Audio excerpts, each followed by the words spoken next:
Hey there, I'm Steve, and welcome to Jamsin Entertainment.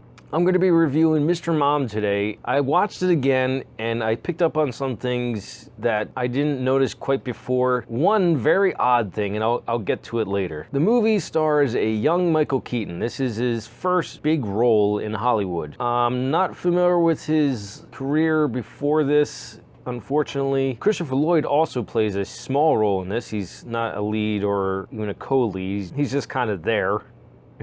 But again, this is also when Christopher Lloyd was coming up. Yes, I know he got his start on Taxi and became well known there, but he was still building his way up. He didn't really blow up until Back to the Future. And Michael Keaton really didn't blow up until after Beetlejuice and especially Batman. I really wish this movie came out after Batman because it could have used the comedy from Batman and Beetlejuice jokes.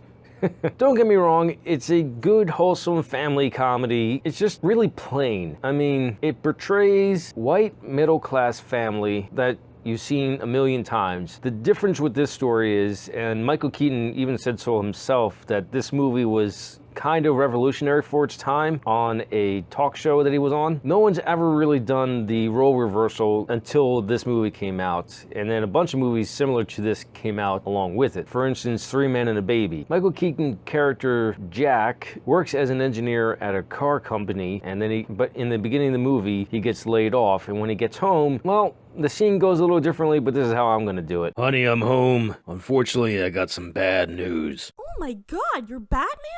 What? Where on earth did you get that crazy idea?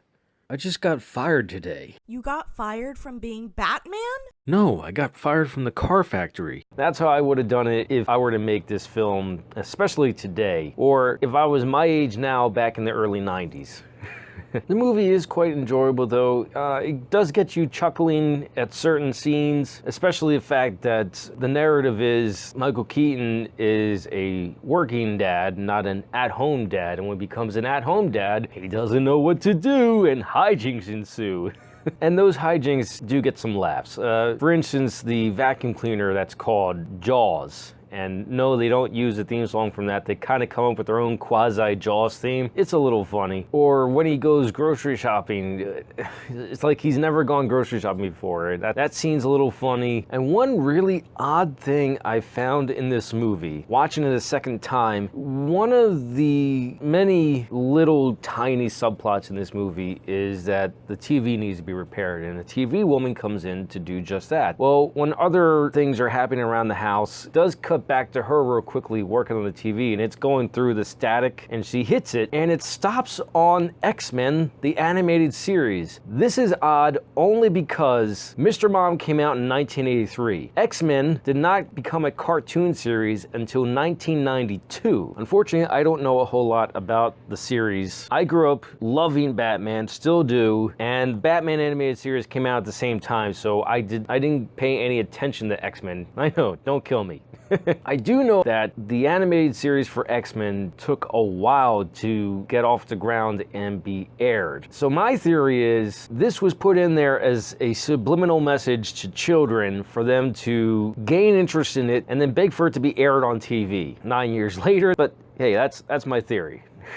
The movie does have some good heart to it too, and some foreshadowing that I've seen that it's just too coincidental. So in one scene, a heartfelt part and a foreshadowing happens. Unfortunately, I don't remember the woman's name who plays the wife, but she gets a job and she's very successful, and because she's so successful, she has less time at home, and so she loses touch with her family. And there's this one heartwarming scene. It's Halloween, and Michael Keaton's dressed up as a prisoner, and he tells his wife that you're missing a whole lot. You're missing Halloween. The wife says there will be other Halloweens. Say, yeah, I know, but you're missing this Halloween. You blink of an eye, our kids are gonna be growing up. And there's some kind of line, I forget how it comes to this, but Michael Keaton says, yeah, I do like Halloween.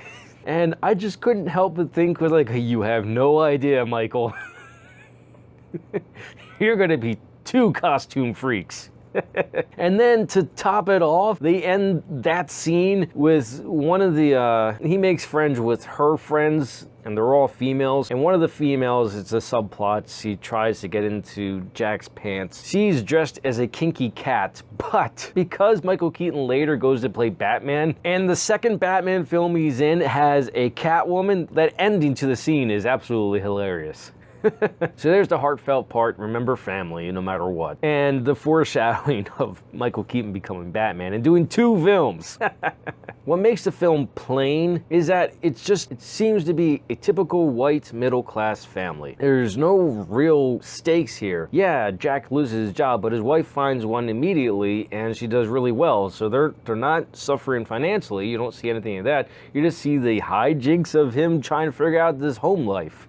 But to make up for it, it's only an hour and a half long, which brings up another strange thing. Towards the end of the film, there's a fight between the married couple, and you think this is going to be the cliche where they don't talk to each other for 10-15 minutes of the film for no reason, and then later on they make up. No, it's at this point where the movie is on fast forward on itself, and they just make up, and a lot of things happen in like the next 5 minutes, and the movie just ends basically where it started. Jack gets his job back, and the wife is unemployed again because her boss is a misogynistic jerk. She quits. It's an interesting little watch. The first time I saw it, I was a little kid. It was on VHS. It was actually one of my dad's favorite movies at the time. And then I was scrolling through a streaming service, and I saw, you know what? I haven't seen this in decades. I'll give it another watch, and it's a good film. I enjoyed it. I only recommend you watch it on a streaming service though, because aside from watching it again for this review, I don't think I'm going to ever watch it again. Those are my thoughts on Mr. Mom. Let me know in the comments below if you've seen it, what'd you think about it? If you like what you saw, like it. If you think other people like it, share it.